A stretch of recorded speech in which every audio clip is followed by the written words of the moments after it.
Racing games on the original PlayStation were everywhere, and I mean like everywhere. If you owned a PS1 in the late 90s, you couldn't walk 3 foot in a game store without tripping over at least 5 different races. And maybe like one of them was worth your time. So when Acclaim and Clockwork Games dropped Vanishing Point in 2001, it looked like it might be the big final hurrah for PS1 racers. One last title to send the genre off with style, physics, and maybe even a bit of ambition. But after actually playing it, well, let's just say there's parts of this game that made me reconsider what counts as fun, and whether I should keep a spare controller on hand for when I inevitably throw this thing across the room. Unbelievable, man.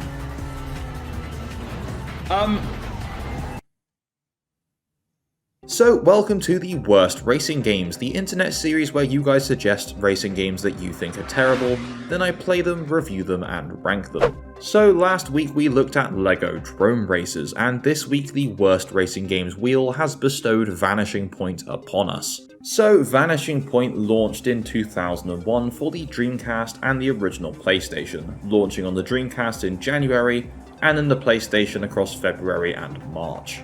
Now for this video I've played the PlayStation 1 version over the Dreamcast, and the Dreamcast looks like it plays somewhat similarly, but looks a lot different. So with that out of the way, let's jump into the game. On paper, Vanishing Point sounds like a dream concept. It's an arcade racer that prides itself on realistic physics. You race real licensed cars across a bunch of tracks that feature traffic, and other races which are basically hazards. There's no weird power-ups and no gimmicky arcade drift button, just pure driving skill, as the marketing claimed. And honestly, when you first jump in, there is this little spark of something really interesting. The game clearly wants you to experience racing on the edge. Cars slide, sway, fishtail, and constantly feel like they're about to spin out at the slightest nudge of the analog stick. Clockwork Games wanted to make a racer where you spend the entire time wrestling for control, like the car is a live animal that you're trying to tame. But the problem with that is, they succeeded a little too well. Now before we go any further, if you're a fan of retro racing games, PS1 games, then why not hit that subscribe button and tap the bell for notifications to stay up to date with the Worst Racing Games series. It would be greatly appreciated. And whilst you're at it, if you want to support the channel any further, then please check out my Patreon using the link in the description below. Over on my Patreon, you can get access to cool goodies like early access to Worst Racing Game episodes and your name in the credits of every single upload. Anyway, that's enough trying to sell myself to you, let's go back to Vanishing Point. So let's talk about the biggest and most defining part of Vanishing Point: the physics. This game relies so heavily on its physics engine that it forgets to be fun. It leans so hard into realism that it slips straight into anti-fun, like a car hydroplaning on the M5 into a barrier. Cars in this game handle from anywhere like okay all the way to ice rink, but everything is sliding, all the time. You want to turn? Well great, prepare to drift 5 lanes over into a wall. You want to correct your drift? Nice, enjoy spinning round. You touch the accelerator? Too bad, you're now also, once again, spun around. It's not all bad, and it's certainly a lot worse on certain cars in the game, but there is a lot of frustration with it, because it requires such precision that most people probably would have just given up before they properly got the hang of it. And at first you think, okay, maybe I just need to get used to the physics.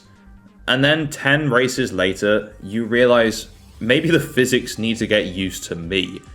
It's like the game actively punishes you for wanting to stay on the road.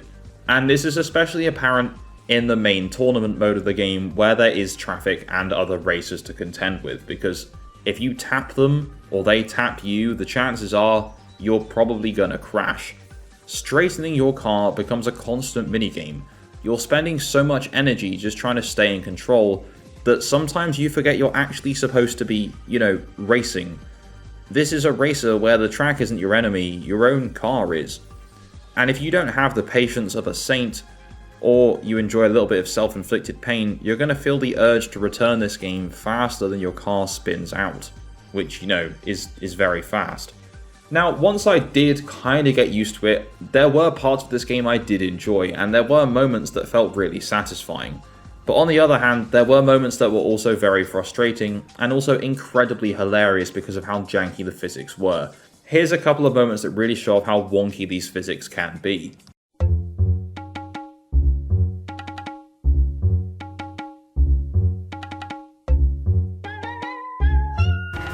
Unbelievable, man.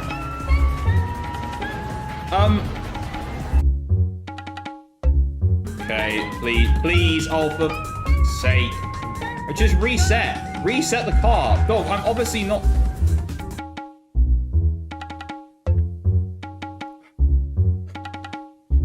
Now, here's the even weirder part. For as much as I want to call this game a total physics disaster, there is this bizarre masochistic appeal to it. Like a Souls-like, but for car handling. If you spend enough time fighting, clawing, restarting, and wrestling with these physics, you eventually start to understand how the game wants you to play. You stop fighting the slide and kinda start working with it. You begin anticipating its weird oversteer quirks, you learn the tells before a spin out, and you minimize damage instead of avoiding it.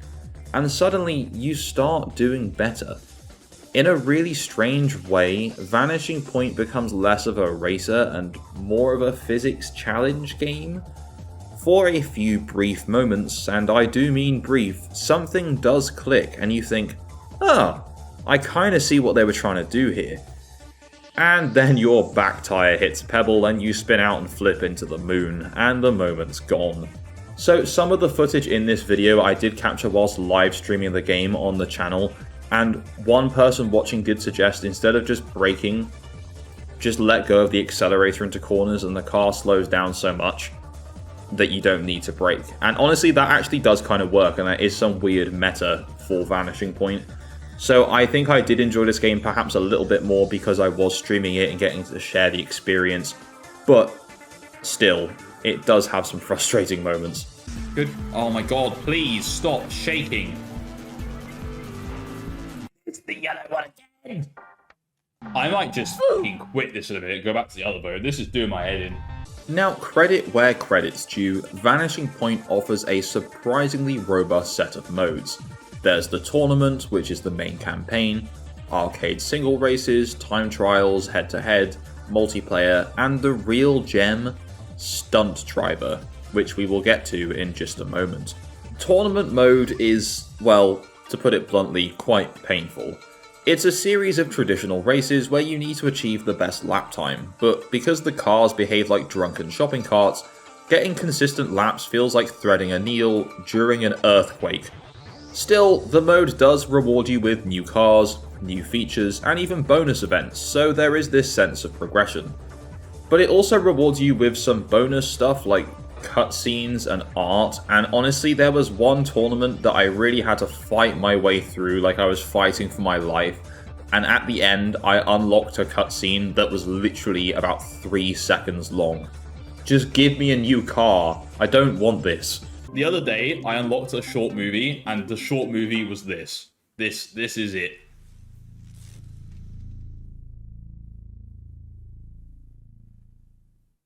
That's the entire thing.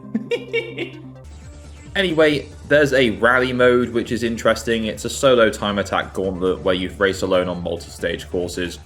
It's not necessarily fun, but it's certainly less chaotic because at least the traffic isn't trying to kill you. But then, as I mentioned, there's Stunt Driver. And this is where the game does kind of shine. It's a collection of mini challenges, balloon popping for some reason, timed jumps, corkscrew ramps, precision maneuvers. It's like someone spliced together the best parts of San Francisco Rush, Driver, and a bit of early Sega arcade energy. This mode, whilst frustrating at times, is also quite fun, creative, addictive, and totally different from the rest of the game.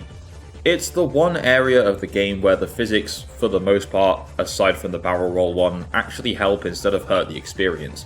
The wild sliding and unpredictable momentum makes the stunts a bit more exciting.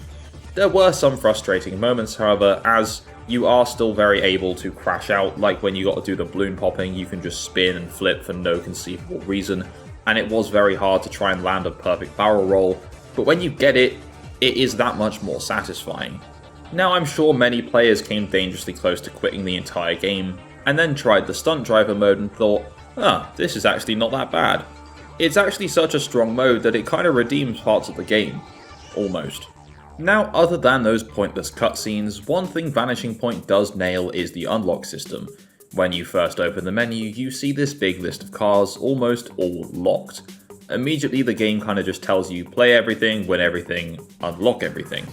And honestly, this is a great incentive structure. The garage is surprisingly varied, with Audi TTs, Aston Martins, the Ford Ranger, the Ford Explorer, as well as classics like the Toyota Supra and the Shelby Cobra. Honestly, it's a really nice lineup of cars, and to the game's credit, unlocking these cars does feel really rewarding, even if every single one of them still handles like it's driving on oiled up glass. The variety is there, and the incentives are there. It's the actual driving that kind of sabotages everything. So now let's talk about the visuals. By the time that Vanishing Point released in 2001, the PS1 was a tad old. The Dreamcast existed, the PlayStation 2 existed. Racing games like Gran Turismo 2 had already pushed Sony's hardware to its limit. But you know what? Vanishing Point does look pretty nice. It has some interesting details like planes flying overhead, trains going past, reflective car surfaces, and absolutely no pop-in. Yeah, the game looks a little grainy, sometimes it looks a bit muddy. It's not the most beautiful game ever, but it's got this really nice nostalgic charm to it just looking at the visuals. Sure, the Dreamcast version looks technically nicer on paper, but I would take the PlayStation 1 visuals any day of the week. And whilst we're at it, let's talk about the sound. The sound is a mixed bag. The engine noises, the tyre screeches, and collision effects are fine, nothing special, nothing terrible. The real standout, in my opinion, is the techno soundtrack. If you love fast-paced electronic music, this game has some really good tracks. Some songs really get you pumped and fit the racing vibe and carry the energy of the game. But if you don't like techno, then you're probably not going to like the soundtrack, and then you can just turn it off. It's always a bit harder to comment on the soundtracks of these racing games because at the end of the day, everyone has different music tastes, so if you don't like that style of music, then you're not going to like the soundtrack. But if you do, then you'll probably love it.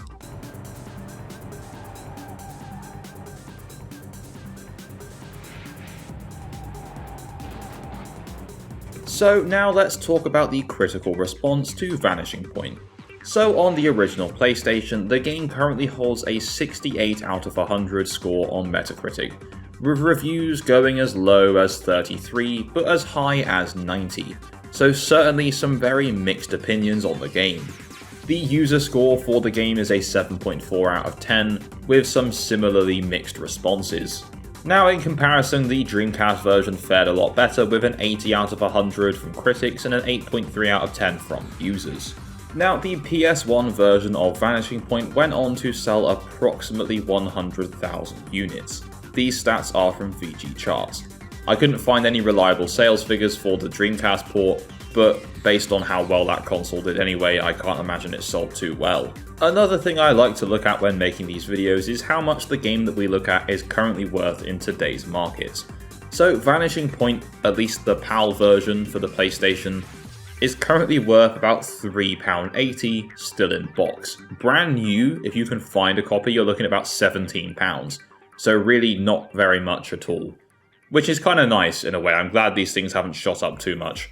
So now the time has come to rank Vanishing Point on our worst racing games tier list. Now I was really on the fence about where to put this game, but after spending a lot of time wrestling the physics and starting to kind of get good at it, I reached the point where I stared at the screen and thought, I get it now. I get it. The game also has some charming visuals in my opinion, and the soundtrack is pretty damn good. So honestly, for me, this game is going in actually not that bad. And I completely respect that some of you may completely disagree with this, but for me, that's where the game's gonna sit. So after all this, what is Vanishing Point? Is it a hidden gem, a misunderstood experiment, or a physics disaster masquerading around as a racing game? And honestly, it's all of them. Vanishing Point is probably one of the most polarizing racers on the PS1. The physics are relentless, they're frustrating, they're unforgiving, and often feel flat out broken. And honestly, I'm sure most players probably would bounce off the game in just a few minutes, and I couldn't even blame them.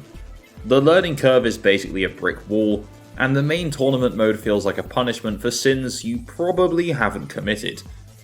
But if you're the kind of gamer who loves difficult physics heavy challenges, or someone who enjoys taming broken mechanical beasts, then Vanishing Point definitely has something to offer. The stunt mode alone is a legitimately fun, creative mode worth experiencing, minus, again, the physics issues. But would I recommend buying the game? I don't know. Not unless you're desperate for a new PS1 racer and have already exhausted the dozens of better options out there. And so that takes us to the end of our look at Vanishing Point, and with it this week's episode of Worst Racing Games. So let me know in the comments down below, what do you think of this game? Do you like it? Would you have ranked it any differently to what I did? And if you have any suggestions for games you want to see in this series, as always, put them in the comments as well. I'll add them onto the Worst Racing Games wheel. If you enjoyed this video, please don't forget to leave a like, and again, if you haven't done so already, subscribe and tap that bell for notifications to stay up to date with the Worst Racing Games series. A massive shout out to my Patreon subscribers for the continued support, and all I really have left to say is thanks and goodbye.